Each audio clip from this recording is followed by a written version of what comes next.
अब 11वें के बताया है, देखिए 11वें में, हे मनुष्यों, जो विद्वान जिसमें सब पदार्थ उत्पन्न होते उस कार्य रूप सृष्टि और उसके गुण कर्म स्वभाव को, तथा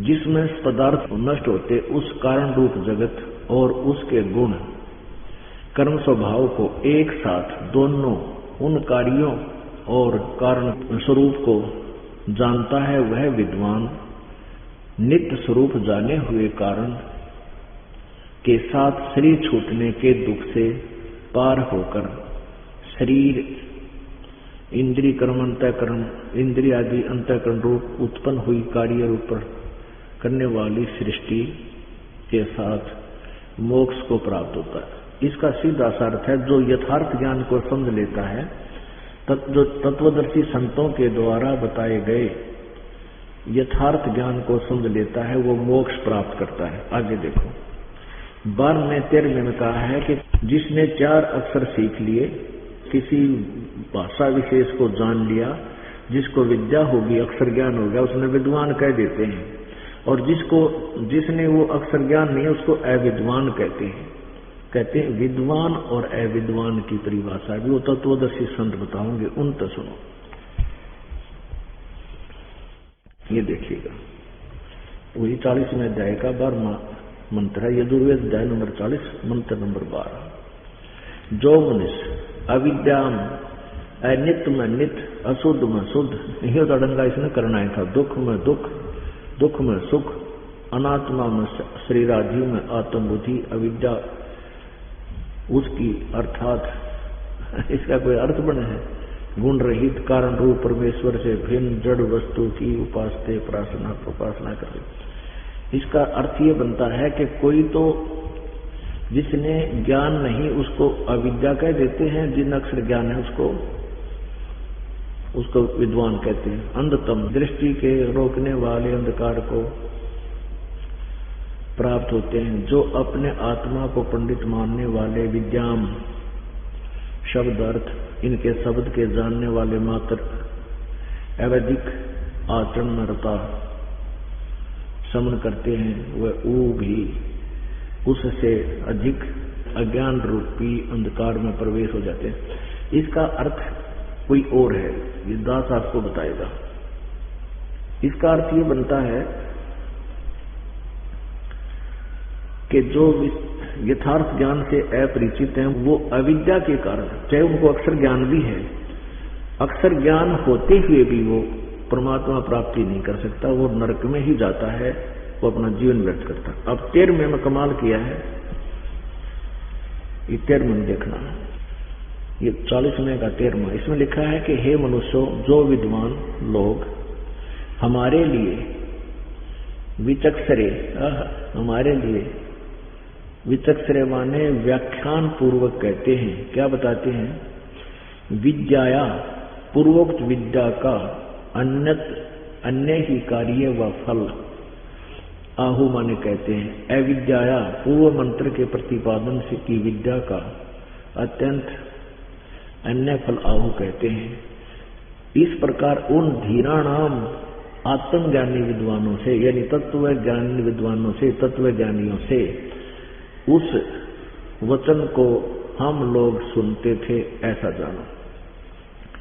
इसका अर्थ ये सीधा सा बनता है, जिसने अक्षर ज्ञान हो गया उसको तो विद्या मानते हैं, विद्या विद्वान, और जिसको अक्षर ज्ञान नहीं हुआ उसको अविद्वान कहते हैं। लेकिन इसके विषय में तत्वदर्शी संत ही यथार्थ बताएंगे, और वो जो हमें बताते हैं उन्हीं से सुनते हैं, उन्हीं से सुनो। इसने तो अनुवाद करने का ठेका ले रखा था, गलत करने का। अब जो ये वेद को नहीं समझ सके, ये अज्ञानी अनाड़ी, इनका थोड़ा सा विवरण देते हैं। ये देखिएगा सत्यार्थ प्रकाश, ये महर्षि दयानंद जी की अनुपम भेंट बताया करते, ये आर्य समाज के आचार्य है। और ये देखो इनका चित्र स्वामी जी का। अब इस पोज में देख ले जो गोली आत्मा, तो यूं सोचेगा हे भगवान, ये तो परमात्मा तो मिल रहा है महात्मा जी। और संस्कृत के जाने थे, ब्राह्मण घर में जन्म था, संस्कृत बचपन तक गोट्या करते, तो आम आदमी ने यूं जान लिया कि वो तो भाई कसूता विद्वान है और वेदों को सही जाना है। ये देखिए अथ सत्यार्थ प्रकाश है, इसमें क्या लिख रखा है कि वेद आदि विविध सद शास्त्र प्रमाणे संविनता है। इसका अर्थ है कि वेद आदि सद शास्त्रों के प्रमाणों से इसकी रचना की गई है। किसने की है? श्रीमत, ये उपमा ला रखी आगे पाछे इस महिमा की। श्रीमत परमहंस परिव्राजक आचार्य महर्षि दानंद सरस्वती स्वामी विरचित है। प्रकाशक है वैदिक यति मंडल, दानंद मठ, दीनानगर, पंजाब से। ये प्रकाशित कहां से है? छपा कितने है? आचार्य प्रिंटिंग प्रेस, दानंद मठ, गोहाना मार्ग, रोहतक से। अब इसके 7वें समोल्लास में आपको दिखाते हैं। ये 7वां समोल्लास, सत्यार्थ प्रकाश, पृष्ठ 154 पर। किसी ने पूछा स्वामी जी से कि ईश्वर साकार है व निराकार? स्वामी जी ने उत्तर दिया कि निराकार। 154 पर तो निराकार बता रहा है, 155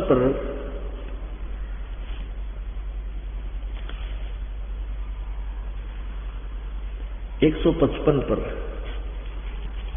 किसी ने प्रश्न किया कि परमेश्वर की स्तुति, प्रार्थना, उपासना करनी चाहिए व नहीं? स्वामी जी ने उत्तर दिया करनी चाहिए।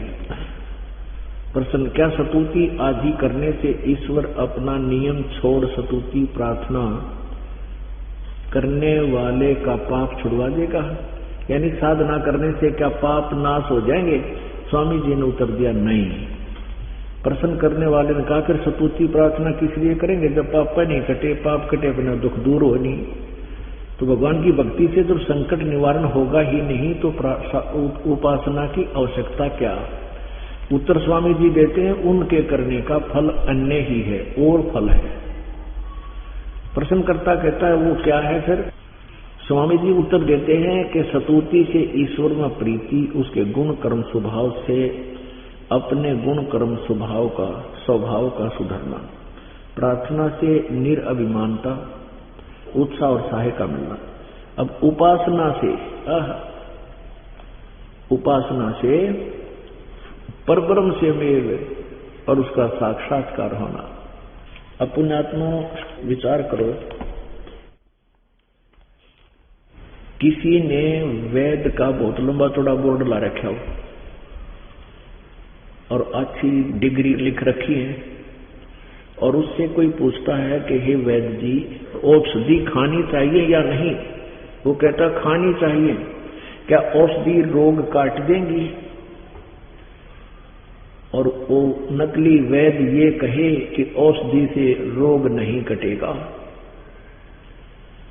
तो प्रश्नकर्ता कहे फिर औषधि खाने की आवश्यकता क्या है? वो नकली वैद्य कहे कि औषधि खाने से पहलवान बन जाएगा, तो क्या वह वैद्य है? नहीं, वो तो बादाम घोट कर पीणिया पहलवान हो सके है, बस वैद्य नहीं हो सकता। किसी ने साबुन विक्रेता, थोक साबुन विक्रेता का बोर्ड लगा रखा है, और उससे कोई जाकर पूछता है कि साबुन लगाना चाहिए कपड़े के? कहाँ लगाना चाहिए? क्या साबुन मैल नाश कर देगा, छुड़वा देगा कपड़े का? उत्तर मिले कि नहीं, साबुन कपड़े का मैल नहीं छुड़ा सकता। फिर प्रश्नकर्ता कहे कि फिर साबुन लगाने की आवश्यकता क्या है? कि उससे और लाभ है। क्या लाभ है? कि कपड़ा मजबूत बन जाएगा। तो क्या वो कभी उसने जीवन में साबुन देखा या प्रयोग किया है? कभी अनुभव है उसका साबुन का? नहीं। वो नकली गुटके इकट्ठे कर रहा है लकड़ी के, पैक करें बैठा है निकम्मा, और वो ठग रहा है दुनिया ने। अब ले जा बेशक, पर मैल कती नहीं काटता, क्यों? लकड़ी के गुटके उसके पास है। तो इस प्रकार इनके पास साधना, ना तो साधना थी ना ज्ञान था, इसलिए फिर बकवाद में बोलेंगे ये, क्योंकि वो कहेगा ठीक से मेरा कष्ट है और कर्म दंड से कष्ट है, मेरा समाधान करो, तो पहले मुंह बंद कर देते थे कि भी प्रारब्ध तब भोगना ही पड़ेगा। प्रारब्ध मीन जो कर्म दुख है कर्म में, वो तो भोगना ही पड़ेगा, वो पाप के कारण होता है। फिर परमात्मा की भक्ति करे कौन? जय जो कर्म दंड है और वो हमने भोगना ही पड़ गया, तो भगवान की अस्तित्व समाप्त हो जाता, उसका नामो निशान मिट जाएगा। अब दिखाते हैं आपको। और ये स्वामी जी वेदों को सत्य मानते हैं। ये देखिए, वेद सब सत्य विद्याओं का पुस्तक है। महर्षि दानंद, ये शब्द इनका एक सही है कि वेद में सत्य लिखा है। यदि वेद में सत्य लिखा तो सत्यार प्रकाश में खाक लिखा है। सत्यार प्रकाश में खुद लिख रहा है कि परमात्मा पाप नहीं काट सकता, और वेद कहते हैं कि परमात्मा घोर पाप का नाश कर दे।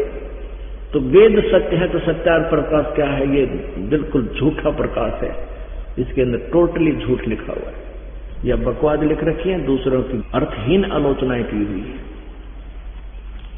पुण्यात्मा, एक मैं दास एक टीचर है, और ये भी टीचर थे, ये भी आध्यात्मिक गुरु थे, ये दास भी आचार्य गुरु है। और एक टीचर ने क्लास के बच्चों को और गलत सवाल समझा रखा है, कोई गलत प्रश्न हल कर रखा है, तो नए टीचर का फर्ज बनता है उस प्रश्न का सही हल करे। अब उसका विरोध कौन कर सकता है? जिन्होंने उस गलत हल किए हुए प्रश्नों युक्त पुस्तकों को बेचकर रोटी रोजी चला रहे हैं। उन्होंने विद्यार्थियों के भविष्य से कोई लेना देना नहीं। वो विरोध किया करते हैं, तुम्हारी पुस्तकें ईबकें को नहीं, और तुमने आज तक दुनिया को इतना गुमराह कर दिया, लोग तुम्हारे जूते मारेंगे, तुमने हमारे बालकों का नाश करवा दिया झूठे, ये गलत पुस्तक अनुवाद वाली पुस्तक हमें बेचते रहे। कि सत्यार प्रकाश के बेचनिया गेला बन गई, और इन्होंने मिलकर मुख्यमंत्री जी से उसको करके भ्रमित झूठ साच बोल कर और क्रोथा कांड करा दिया कि सत्यार प्रकाश की पोल ना खुल जा, कि तुम्हारी रोजी रोटी बंद ना हो जाए। उन्हें ये नहीं लेना देना कुछ नहीं था, समाज का नाश होने लग रहा सत्यार प्रकाश के पढ़ने से। सारी बकवाद भर रखी इसके अंदर, ना ये समाज सुधार में खरा, ना वेद ज्ञान में खरा, तो किसी ने शर्मा मारेंगे। फिर लूट ली दुनिया, भ्रमित कर दिए, बिगाड़ दिया सारा समाज इन्होंने। तो पुण्यात्मा, इस दास का उद्देश्य यही है कि सत्य कहूं जब तक संसार में रहूं, क्योंकि ये आदेश परमात्मा का है। और देखना ये सत्य कैसी रंग लाएगी, पूरा विश्व याद रखेगा। ये भगवान नष्ट हो गए थे, कति बर्बाद हो जाते यदि ये ज्ञान न मिलता था। अब महर्षि दानंद सत्यार प्रकाश में आपने पढ़ लिया, सातवें समुल्लास में कहते हैं कि पाप नाश नहीं होते, परमात्मा की भक्ति तय। अब वेद क्या बताते हैं कि परमात्मा की, पूर्ण परमात्मा की सत साधना से घोर पाप भी नाश हो जाते। यही यजुर्वेद उन्हीं का अनुवादित है। ये देख,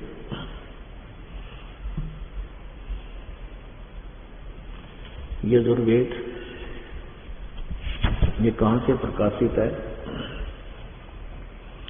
प्रकाशक सार्वदेशिक आर्य प्रतिनिधि सभा 2/5 महर्षि दानंद भवन, रामलीला मैदान, नई दिल्ली। यजुर्वेद आर्य भाषा भाष्य संपूर्ण 40 अध्याय, महर्षि दानंद सरस्वती कृत, मुद्रक प्रिंस ऑफसेट प्रिंटर्स 1510 पटौदी ऑस्ट्रिया गंज। ये इनके फोन नंबर है। अब 8वें अध्याय का ये देखिएगा, 8वां अध्याय और मंत्र नंबर 13।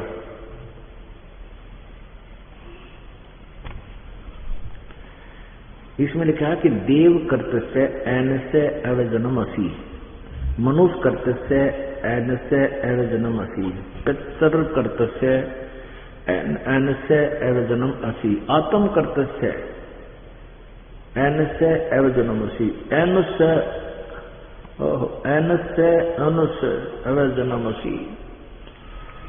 अब देखो, अब यहां इन्होंने स्वामी जी ने इसका अनुवाद किया हुआ है। हे सबके उपकार करने वाले मित्र आप। अब यहां मित्र शब्द करके गड़बड़ कर गए। आम आदमी न्यू पर डे, हे सबके उपकार करने वाले मित्र आप, दान देने वाले के अपराध के विनाश करने वाले हो। आम पढ़ने वाला व्यक्ति इसको ये सोच, क्योंकि जिसने सत्यार्थ प्रकाश पढ़ रखा वो वेद पढ़ेगा, और वेदों में इसने लिख रखा पाप भगवान काटे को ना, अपराध के नाश कर नहीं सकता। तो यहाँ वो मित्र शब्द से भ्रमित होकर आगे चल पड़ता है। तो मित्र की कोई महिमा लिखी हुई है, और स्वामी जी ने चतुरता कर रखी है इसी सत्यार्थ प्रकाश में, प्रथम ही अध्याय में, प्रथम समोल्लास में, और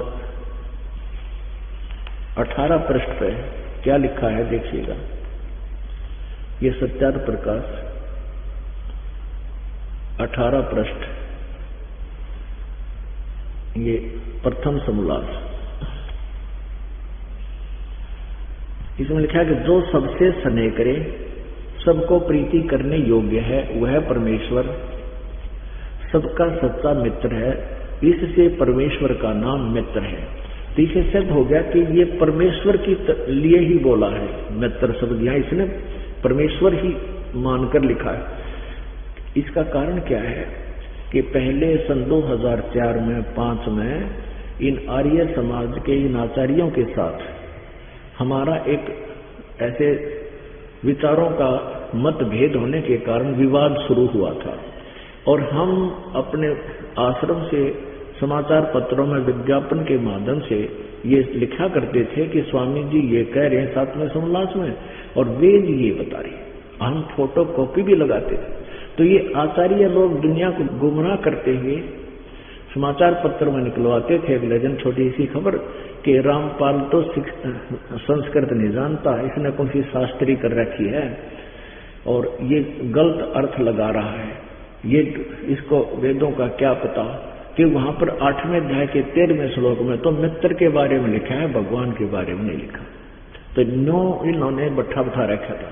तो इस फिर दास ने ये बताया कि ये मित्र का अर्थ ये स्वयं ही बता रहा है कि परमात्मा होता है। ये देखिए, इसलिए ये कंसेप्ट क्लियर करना जरूरी है, क्योंकि हम अध्यात्म मार्ग में कत्ती -0 है, और ये संस्कृत के जानने वाले चतुर शुरू से ही चतुरता दिखाते आ रहे हैं। परमात्मा कहते हैं चातुर प्राणी चोर है और मूड मुग्ध है ठोठ, ये संता के निकाम के, इनके दे गड़जोट।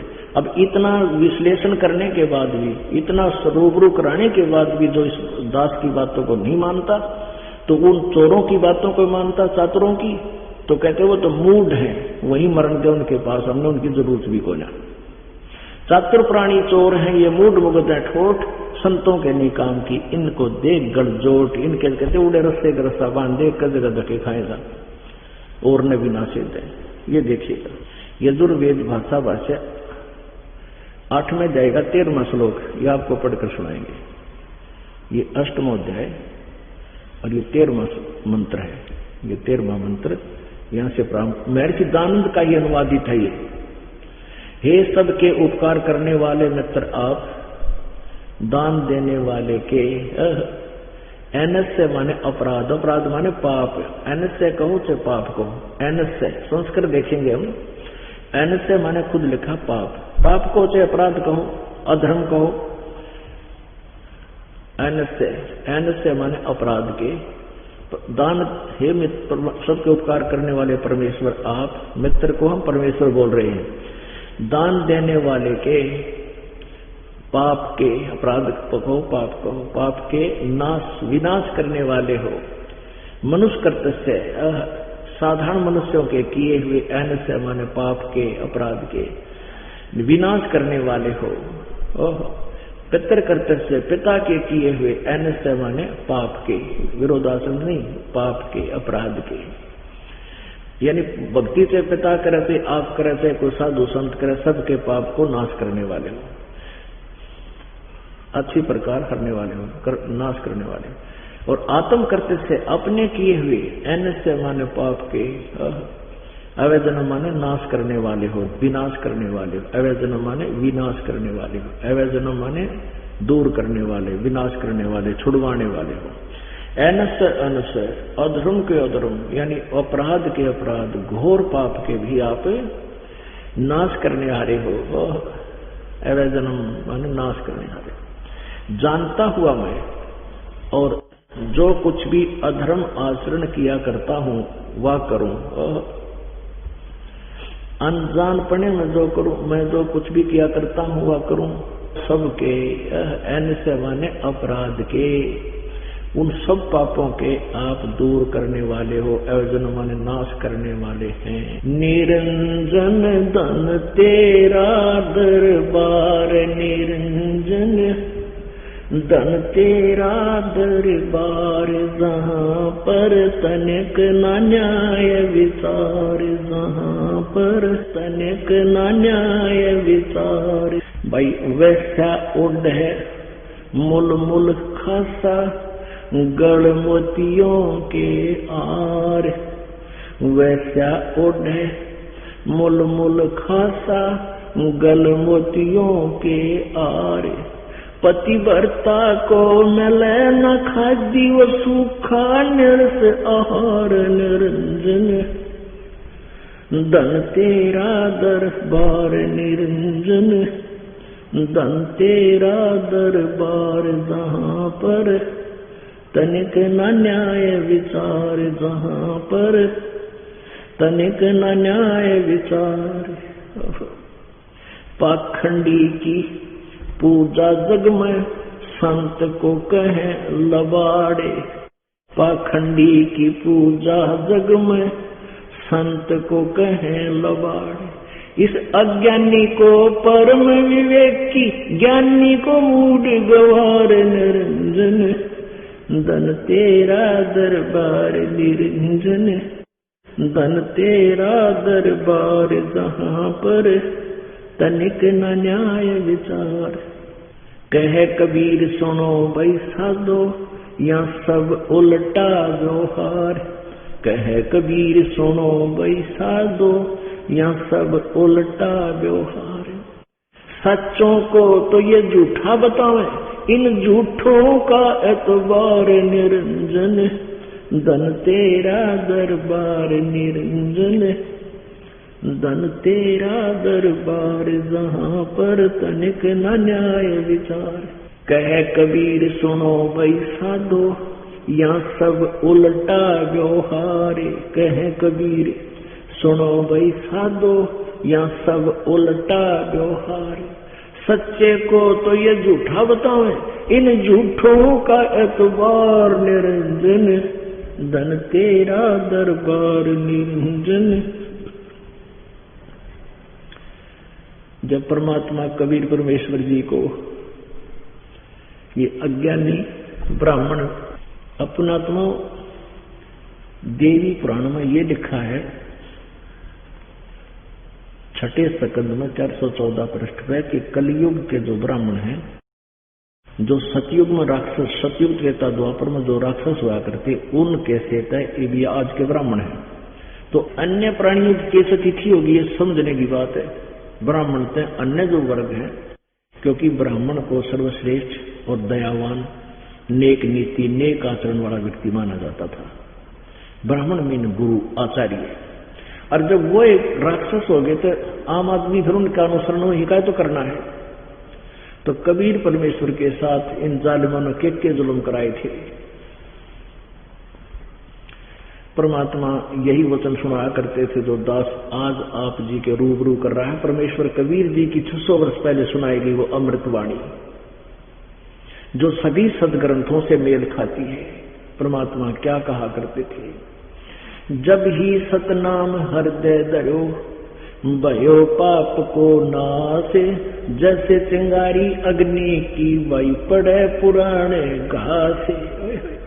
परमात्मा कबीर देव जी, परमेश्वर कबीर साहब जी 600 वर्ष पहले अपनी अमृतवाणी में लिपिबद्ध करके चले गए कि जिनके पास सच्चा नाम है, सतनाम, सतनाम को जाप करने का नहीं है, जिनके पास सतनाम, सच्चा नाम वो 2 अक्षर का है, जिसमें एक ओम मंत्र है और एक गुप्त है तत्व, ये दास बताएगा। जिन्होंने प्राप्त है उनको पता है।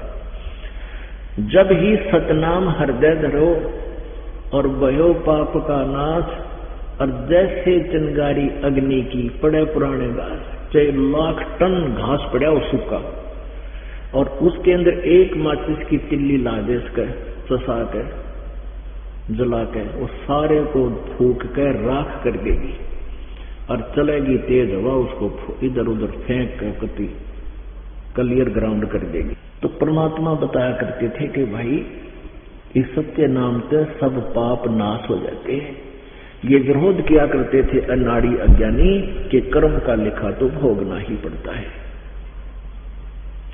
परमेश्वर के बारे में जब अन्य महापुरुषों को ज्ञान हुआ, उनका साक्षात्कार हुआ, गरीबदास साहिब जी ने कहा है कि जम जो राजा से डरे मिटे कर्म के लेख, अदली असल कबीरे हैं ये कुल के सतगुरु एक, मासा घटे न तिल बधे वेदना लिखे जो लेख, साचा सतगुरु में हिट करे ऊपर मारे मेख। और ये अज्ञानी कहा करते थे वेदों के विरुद्ध कहानियां सुनाकर हमें मिसगाइड कर गए।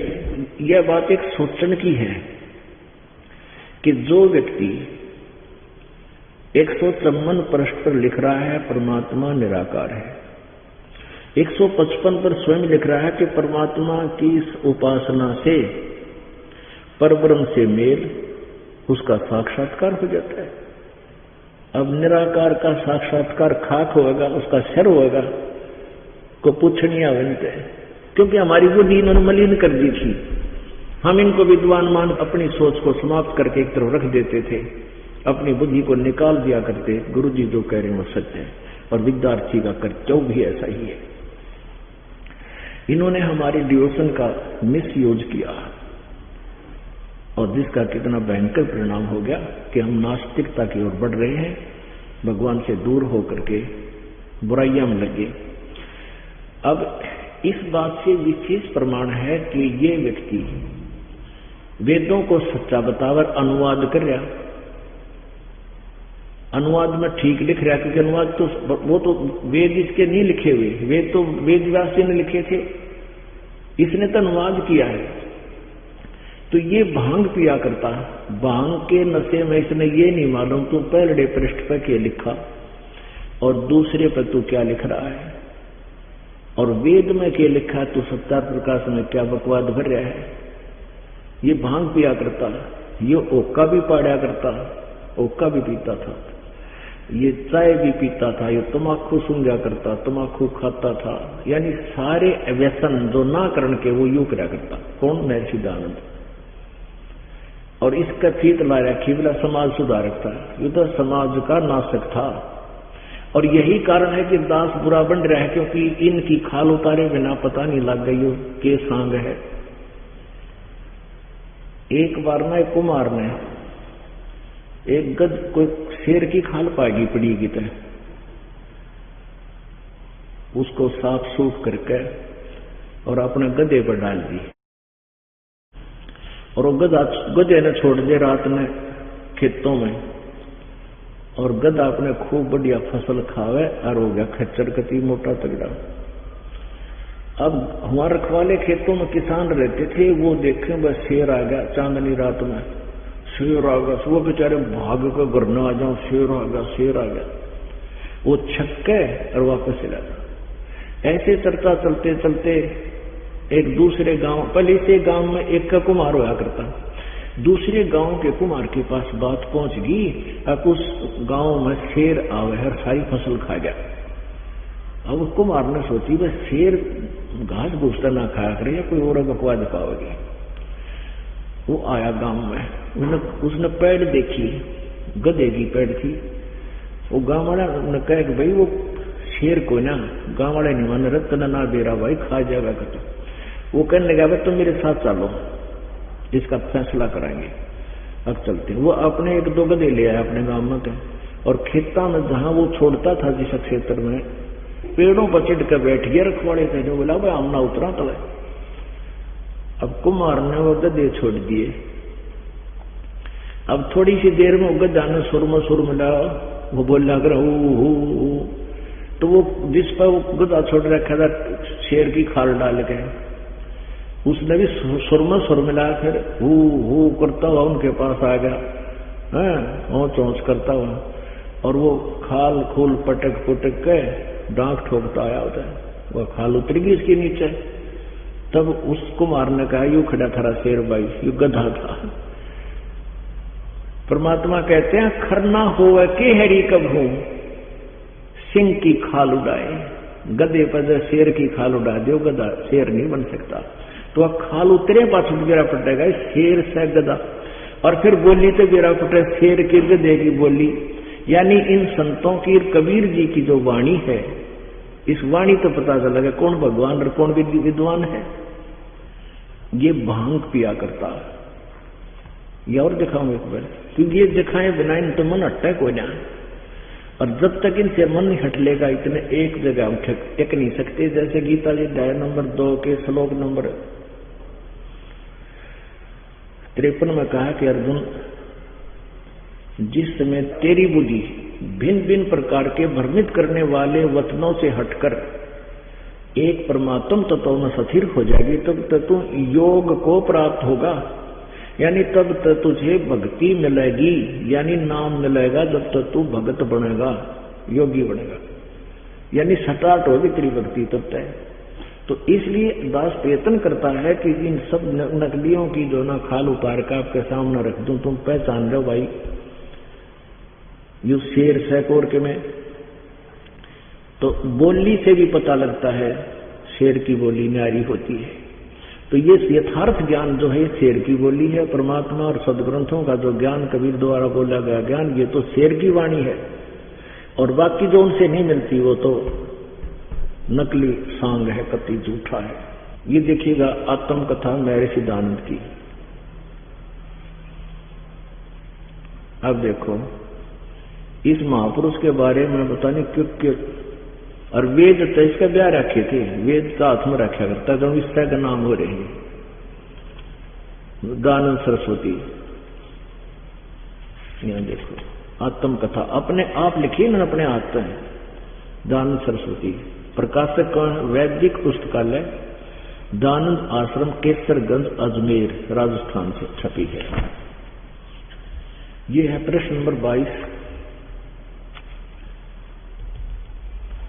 आत्मकथा। स्वामी जी आप लिख रहे हैं, तत्पश्चात जिस वस्तु की खोज में था उसके लिए अर्थ माने लिए आगे को चल दिया, इन्हीं जंगल में धक्के खावा था। और जो आसूद सुदी 2 संवत 1913 यानी सन 1856, 1857 में हो गया स्वतंत्रता संग्राम में था, ये तो बांकी में पड़ा था। सन 1856 आसोज यानी उतरना हो, आसोज आधा ज्यादा चला था 56, जैसे अब आसोज उतर रहा है, 10वां महीना है।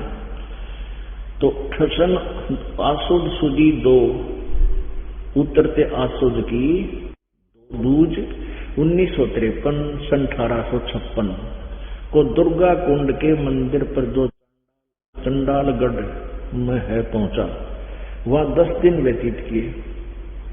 वहां मैंने चावल खाने सर्वथा छोड़ दिए, यानी चावल खाने तो छोड़ दिए, केवल दूध पर अपना निर्वाह करके दिन रात योग विद्या के, देखिए इसकी अकल, अध्ययन और अभ्यास में तत्पर रहा।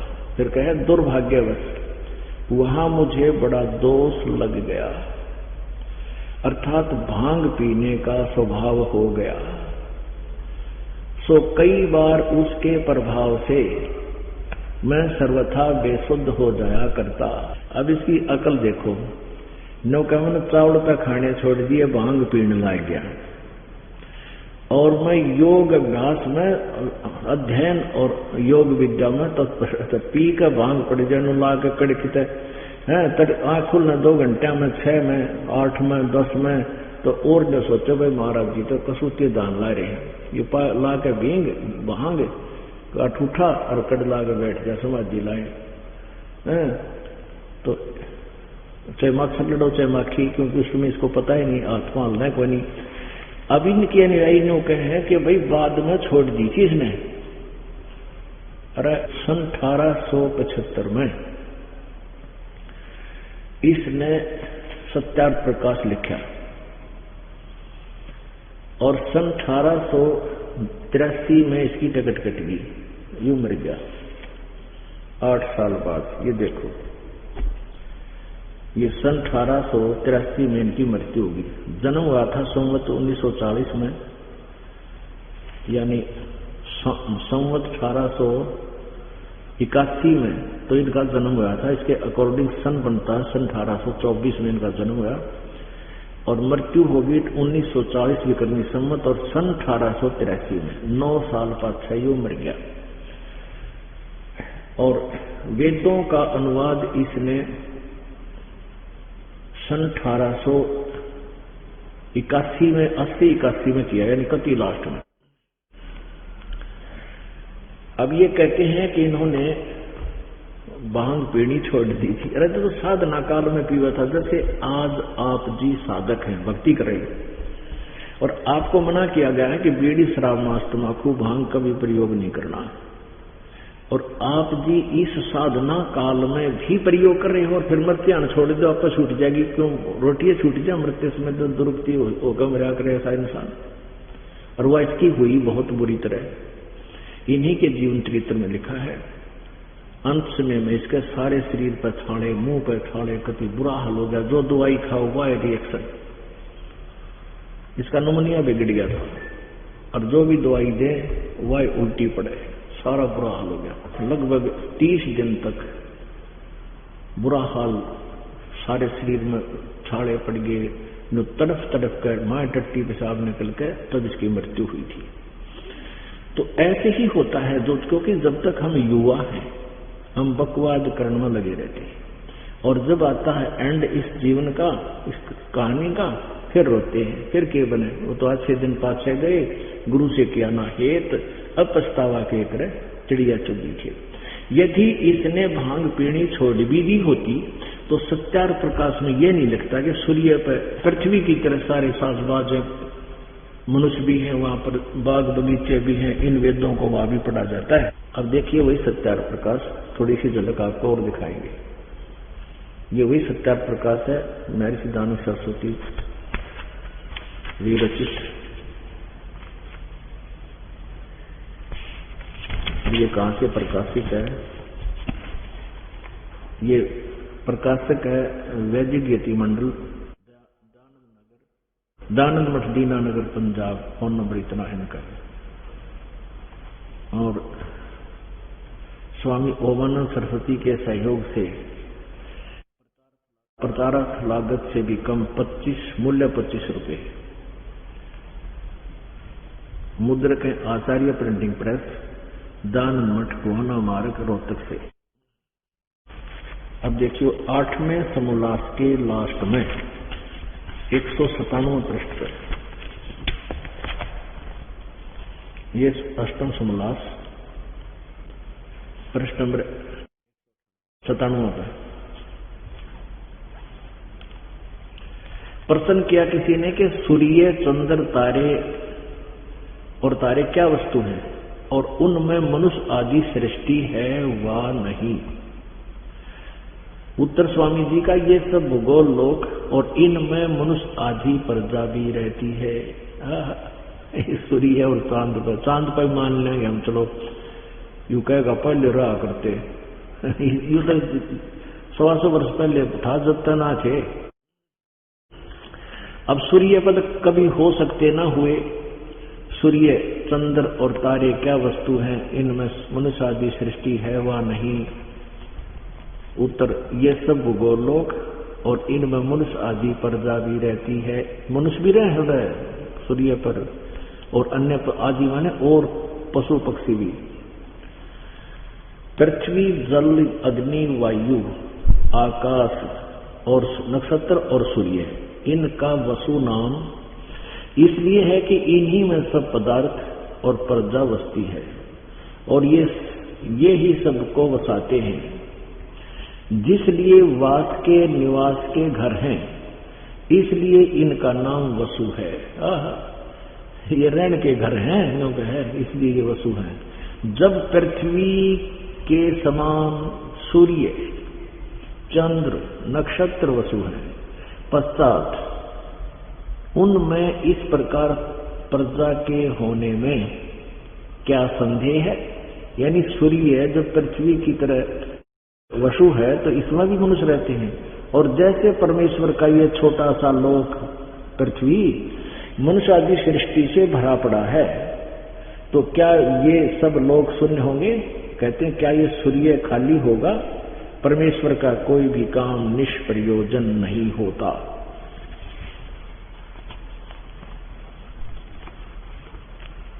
तो इतने असंख्य लोकों में मनुष्य आदि सृष्टि न हो सफल कभी हो सकता है, इसलिए सर्वत्र मनुष्य आदि सृष्टि है। सूर्य में भी मनुष्य और डांगर, ढोर, पशु, पक्षी, घोड़े, बाग, बगीचे और पदार्थ धाता यानी परमात्मा ने जिस प्रकार सूर्य, नक्षत्र, धूप, भूमि, अंतरिक्ष और तत्सत सुख विशेष पदार्थ पूर्व काल में रचे थे, वैसे ही इस कल्प में, पूर्व कल्प में, वैसे ही इस कल्प में अर्थात इस सृष्टि में रचे हैं। परमात्मा ने जिस प्रकार सूर्य, चंद्र आदि पे पहले कल्प में सुख विशेष पदार्थ, ये पानी, जल भाई जो है, बाग बगीचे, सेब, संतरे, काजू, किशमिश, फल पदार्थ पूर्व काल में रचे थे, वैसे इस कल्प में भी रचे हैं, भेद किंचित मात्र नहीं। अब क्या कहता है कि प्रश्न करता, जिन वेदों का इस लोक में प्रकाश है, उन्हीं वेदों का उन लोकों में भी प्रकाश है वा नहीं? प्रश्नकर्ता कहता है कि क्या उन लोकों में सूर्य में जो आदमी रहे हैं वह इन्हीं वेदों को पढ़ते हैं? स्वामी जी कहते हैं उन्हीं का है, इन्हीं को पढ़ते हैं। जैसे एक राजा की राज व्यवस्था नीति सब लोकों में सम्मान होती है, इसी प्रकार परमात्मा राजा राजेश्वर की वेदोक्ति नीति अपने सृष्टि रूप सब राज्य में एक जैसी है। यानी वेद इस पृथ्वी पर, सूर्य पर भी पढ़े जाते हैं। अपने आत्मा इस दास का उद्देश्य किसी की आलोचना करना नहीं। आलोचना तो वो होती है जो झूठ बोल रहा है, मेरे गपोड़ बूंदिया ठीक है, निंदा चुगली करके उसको हे सिद्ध करना चाहता, वो तो दुष्ट। इन्होंने लिख रखे हैं और हम पढ़कर सुना रहे हैं, इतना सा बात है। आप पढ़ रहे हो, आप देख रहे हो, सुन रहे हो। अब आपकी मर्जी, फिर भी यूं ऐसा ये तो खूब सत्यार प्रकाश ने सिर पर लो और करो उनकी जो वो कहता उसी तरह, लेकिन दास कहता वो गलत है, वो रास्ता ठीक नहीं। पुण्यात्माओं, ये समय बार बार नहीं मिलता जो आज आपके ऊपर कृपा हुई है। परमात्मा की वाणी सिद्ध होती है कि सतगुरु बिन काहु न पाया ज्ञाना, जो तो था वो छड़े किसाना। गुरु बिन वेद पढ़े जो प्राणी, और समझे न सार रह ज्ञानी। और परमात्मा क्या बताते हैं? सुखदेव ने 84 भुगती बना पजावे खरवो, तेरी क्या बुनियाद पराणी तू पेंडा पंथ पकड़वो। कहते हैं सुखदेव जैसी महर्षि ने यही साधनाएं की थी, वेदों उक्त, वेदों में लिखी हुई ओम नाम के जाप आदि से, और उन साधनाओं के करने से इस जीव की दुर्गति समाप्त नहीं होती। जैसे एक थोड़ा सा आपको एक झलक दिखाऊंगा ताकि आपके हृदय में भगवान की ये सत्य कथा और जम जाए। ये जो महावीर जैन जी थे, इनकी कैसे दुर्गति हुई? ये वेदों अनुसार साधना किया करते थे। पहले महावीर जी का जब जन्म, जिस महावीर जी का जो शरीर बना, उससे पहले ये आत्मा मारीची नामक एक महर्षि हुए, और उन्होंने ऋषभ देव जी अपने दादाजी से नाम लिया, और ऋषभ देव जी वेदों अनुसार साधना करते, जैसा भी उनको वेदों का समझा था उन्होंने, वेदों वाले मंत्र, वेदों को सत्य मानकर उसके आधार से साधना करते और करवाते थे। तो उस मारीची वाला जीव ही आगे चल के फिर महावीर जैन हुआ। उसके दौरान उसकी कितनी वीरान मिटी हुई, और ये तो वेदों को जानता है कोई ना, ऋषि दयानंद तो वो वेदों को कैसे जाने थे? ओम का नाम जाप किया पूर्ण परमात्मा का मान के, और साथ में 8 योग जो ब्रह्मा जी को काल ने अलग से ठोक दिया जब वो तो कमल के फूल पर बैठा था। तो ब्रह्मा जी ने सोचा ये आकाशवाणी जो तप करने की है ये परमात्मा की है, और वह थी काल की। उसने साथ में अपनी साधना में या और घसोड़ ली। वेदों में कहीं भी तप करने का को नहीं कहा, केवल अपना काम करते करते जो आपका कर्तव्य कर्म है, जैसा भी 4 वर्णों में, उस काम को करते करते अपना मंत्र जाप करो। ओम नाम का जाप वेदों में लिखा है, लेकिन ये है ब्रह्म का। इन्होंने मान लिया ये पूर्ण ब्रह्म का, और ब्रह्म को ही पूर्ण ब्रह्म, परम पर ब्रह्म सब कुछ इसी को मान लिया। इसलिए तो कहा कि गुरुबिन का मन पाया जाना, जो थो था वो छड़े किसाना। गुरुबिन वेद पढ़े जो प्राणी, समझे ना सार रहे क्या। एक थोड़ी सी झलक आपको दिखाते हैं इस महावीर जैन की। 5 मिनट का सत्संग है। पुण्यात्माओं, जब तक खेत ठीक से ना समझ ले तो आड़ी बीज नहीं बोया करे, जो बुद्धिमान होगा। वो तो खाम का बीज खराब करने वाली बात है। तो दास का प्रयत्न है कि आपके अंतःकरण रूपी इस खेत को कति संवार दूं, इसमें कोई अड़ंगा ना रहे, और फिर बीज की भक्ति का देखना कैसे उगेगा। और जिनका बीज बो रखा उसको नड़ाना आवश्यक है, उनका खरपतवार फिर जान जाता है, उसको समाप्त करना आवश्यक है। ये देखिएगा, एक पुस्तक है जैनियों द्वारा लिखी हुई, आओ जैन धर्म को जाने, धर्म मंच प्रश्नोत्तर माला। ये लिखा है, इसका लेखक है प्रवीण चंद्र जैन, M.A. शास्त्री।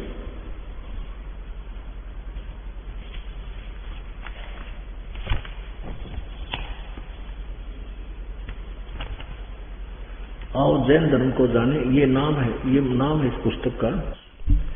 अब देखो ये उड़द पुड़द हो रहे हैं, इसमें क्या लिखा है? इनका मूल मंत्र है यो ओम हरम नमः, हरम हरम। हरियम को ये हरम बोल रहे हैं, जो हम आपको मंत्र देते हैं उसका अपभ्रंश कर रखे हैं। ओम हराम नमः, हरम हरम। आओ जैन धर्म को जाने, ये एक पुस्तक है। लेखक है प्रवीण चंद्र जैन, M.A. शास्त्री, जम्बूद्वीप, हस्तिनापुर। प्रकाशक है श्रीमती सुनीता जैन, जम्बूद्वीप, हस्तिनापुर, मेरठ के। हम थोड़ा सा पढ़ेंगे, ज्यादा नहीं। ये 294 पृष्ठ पे।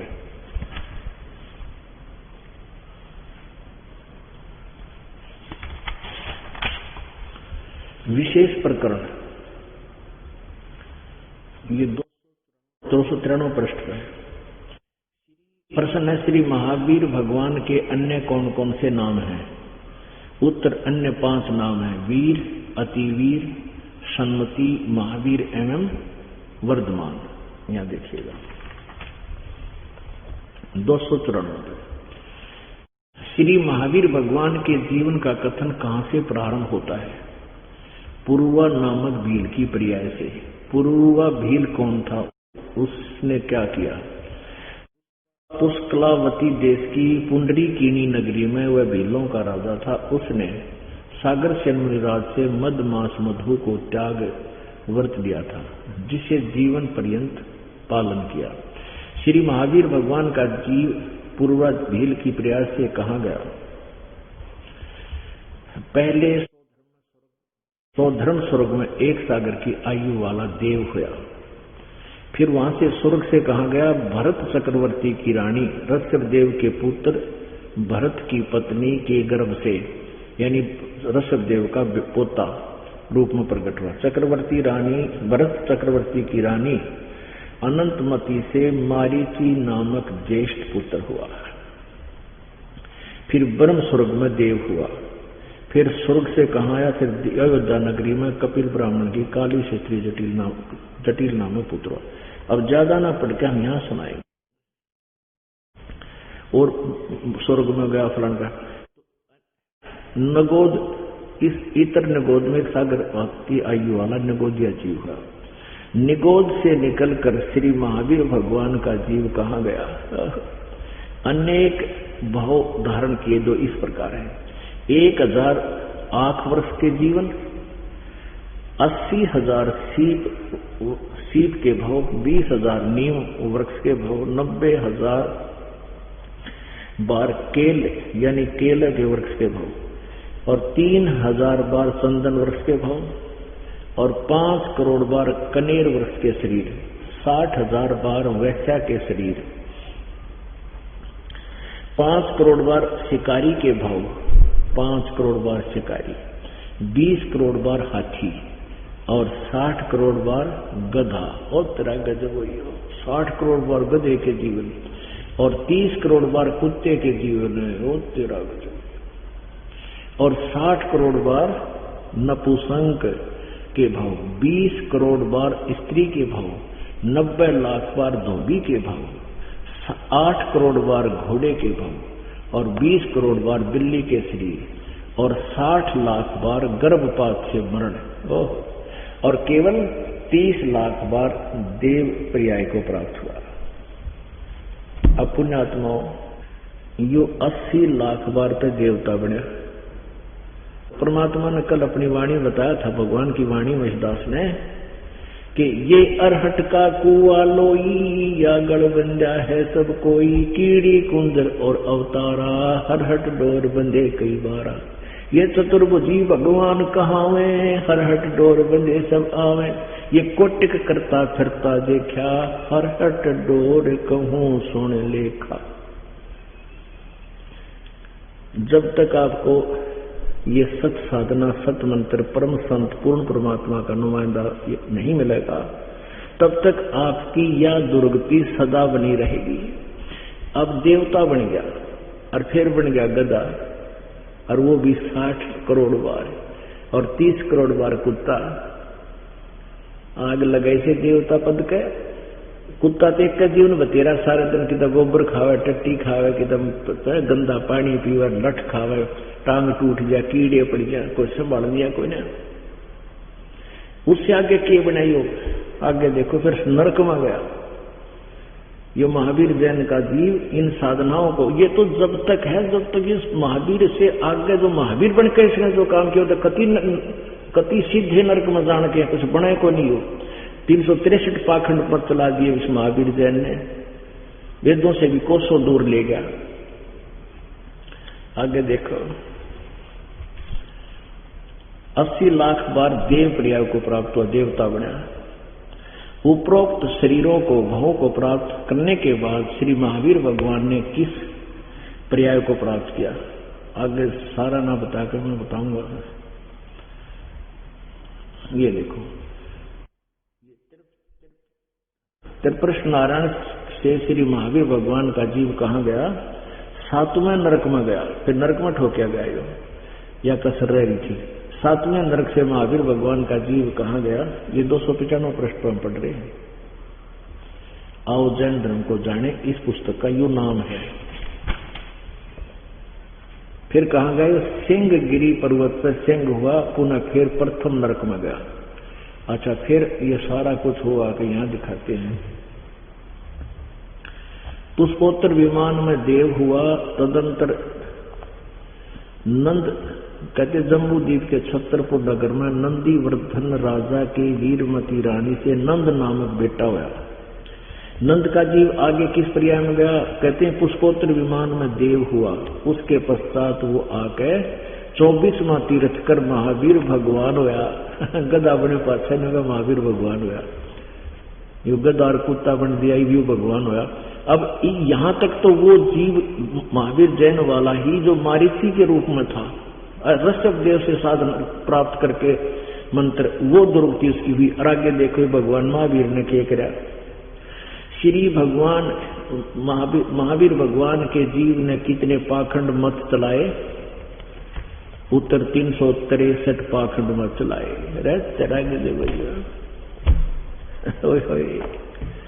अब क्या बताया है कि जब तक योग महावीर जैन नहीं बना उससे पहले तो इसकी वो पिछली साधनाएं चल रही थी, जो मारीची ऋषि के समय इसने ऋषभदेव जी से जो साधना लिखी थी, तो वो ओम नाम से और हठ योग से करते थे। उससे ये दुर्गति हुई, वेदों में ओम नाम है, वेदों अनुसार साधना मानते हैं ये अपनी। और महावीर जैन ने तो सारे कबाड़े चला दिए, उल्टे फंड पाखंड। आप पहले लिख रहे 363 पाखंड मत चला दिए। तो अब के जैनी महावीर जैन वाले साधना को कर रहे हैं, इस पाखंड मत का उलझे। क्या बताते हैं? मोती मुक्ता दर्शत नाही, ये जग है सब अंदरे, दिखत के तो नैणत सब, इनका फिरा मोतिया बंदरे। सुखदेव ने 84 भुगती बिना पजावे खरगो, तेरी क्या बुनियाद पुरानी, तू पेंडा पंथ पकड़वो। इसे महापुरुष कहलाए थे, उनकी याद दुर्गति हुई। सुखदेव ऋषि जैसे भी गधे की योनियों में गए। तेरी क्या बुनियाद है भोले आत्मा, अब इस सत साधना को स्वीकार कर। बोलो सतगुरुदेव।